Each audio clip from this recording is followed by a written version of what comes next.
ముందు క్లాస్ లో మనము అచ్చుల గురించి నేర్చుకున్నాము. ఇప్పుడు మనము హల్లుల గురించి నేర్చుకుందాం. సో ఇంత ముందు మీకు చెప్పే ఉంటాను, ఈ హల్లుల్ని మనం వ్యంజన్ అంటారు, తెలుగులో అయితే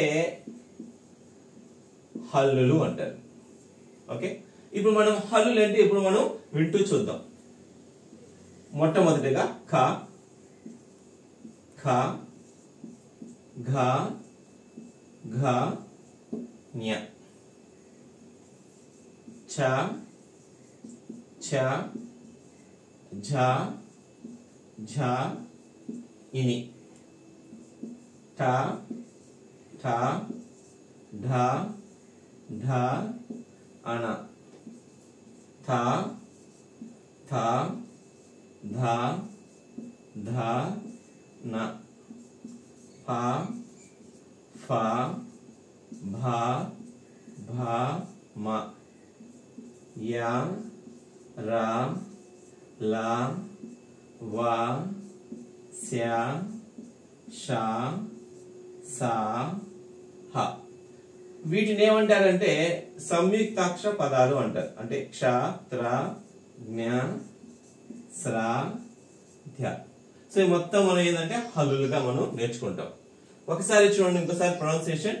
ఖ, ఖ అంటే ఖ అనేది ఇది కొంచెం మామూలుగా పలుకుతారు, తెలుగులో పలికినట్టుగా ఇది ఒత్తు ఖ అన్నమాట. సో ఈ ఖ వర్గులో రెండవది, వీటన్నింటి మనం కొంచెం ఒత్తుగా పలుకుతాం. మనం ఫా దాకా, ఈ ఫా దాకా మనం ఏం చేస్తామంటే మనం ఒత్తుగా పలుకుతాం. వీటన్నిటి మనం ఏం చేస్తామంటే కొంచెం ఒత్తుగా పలుకుతాం అన్నమాట. ఖ, ఛ, ఠ, థ, ఫ. ఇది ఖ వర్గంలో మనము వీటిని కూడా మనం ఒత్తుగా పలుకుతాం. ఘ, ఝ, ఢ, ధ, భ.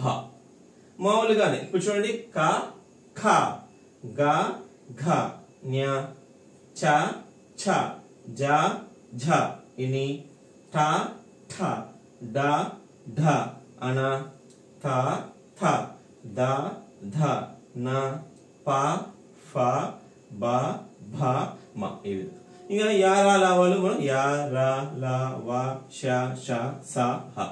ఈ క్షాత్ర, జ్ఞ, శ్రాధ్య వీటిని మనం ఏ విధంగా రాయొచ్చు ఇప్పుడు మనం విందాం. క్ష చూడండి, ఈ క్ష అనేది స్టెప్ బై స్టెప్ మనం ఏ విధంగా రాయొచ్చు. ఫస్ట్ ఈ విధంగా టీ రాసి, నెక్స్ట్ ఈ విధంగాని, తర్వాత ఇలా మీరు రాసుకోవచ్చు. క్ష. త్రా కూడా చాలా ఈజీ, త్రా అనేది టీ రాసి ఈ విధంగా మీరు యూజ్ చేస్తే అయిపోతుంది. జ్ఞ ఈ విధంగా రాసి, ఈ స్రా, స్రా అనేది చాలా మంది మిస్టేక్ చేస్తూ ఉంటారు. స్రా ఫస్ట్ ఇలా అనండి, దాని తర్వాత ఇలా ఈ విధంగా మీరు స్టెప్ బై స్టెప్ ఈ విధంగా మీరు ఈజీగా రాసుకోవచ్చు. చాలా మంది స్రా తప్పు రాస్తుంటారు, కాబట్టి ఈ విధంగా మనం హల్లులు కూడా ఈ విధంగా చాలా ఈజీ మెథడ్ లో మనం నేర్చుకోవచ్చు.